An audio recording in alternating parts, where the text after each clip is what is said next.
Guys! Welcome back to our channel. Naisip nga namin na mag-whale watching.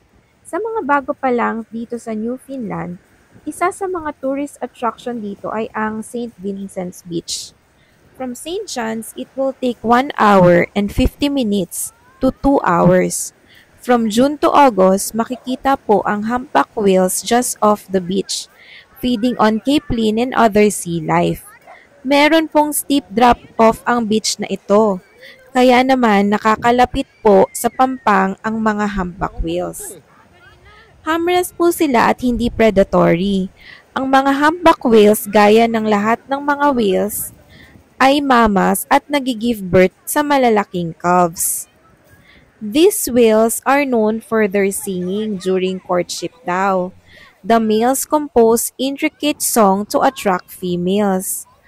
Ang mga killer whale is the only species known to attack and eat humpback whales, always yung mga juveniles.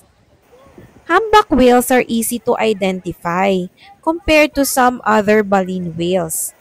Yung clue po ay sa name na rin nila. They have distinct hump in front of their small dorsal fins. They have dark backs ranging in color from dark gray to blue-black and paler bellies, some completely white, some more mottled. They have distinctive knobby heads and jaws, long flippers, and broad tail flukes. They can grow to around 15 meters in length and weigh up to 30 tons. Ang mga female humpback whales are usually mas malalaki sila kaysa sa mga males. Ang mga humpback whales dito sa Newfoundland and Labrador came to Newfoundland each year to feed on squid, capelin, and krill. That means instead of passing through, they are all here all summer. O diba? And instead of being way out in the ocean, they come really close to shore. Kaya nga naman isa ito sa mga tourist attraction dito sa Newfoundland and Labrador. The largest global population of humpback whales concentrate right here in our coastal waters, which means you can see them feeding, hear them breathing, and even smell their breath from Whale House guest house deck. We don't just have one or two whales in the bay. We have hundreds. And that's just counting humpbacks.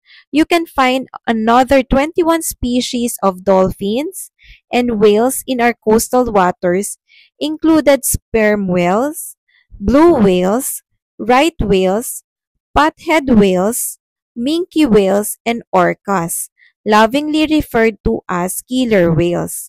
We love whales. That's part of the reason we live here. There's something really special about the ocean mammals. So kung makikita nyo po dito, talagang malapit lang talaga sa pampang ang mga whales. And during summer, isa ito sa mga attraction dito sa Newfoundland and Labrador. Generally, ang mga whales na ito ay most active in the morning and late afternoon, making this best time to spot them. During the morning, whales tend to be more active as they start their day and may feed. As the day progresses and the sun sets, katulad kung kailan kami pumunta ng mga oras na ito, whales become more active as they prepare to rest for the night. So, yun lang. Maraming salamat sa panonood. Hanggang sa uulitin. Thank you!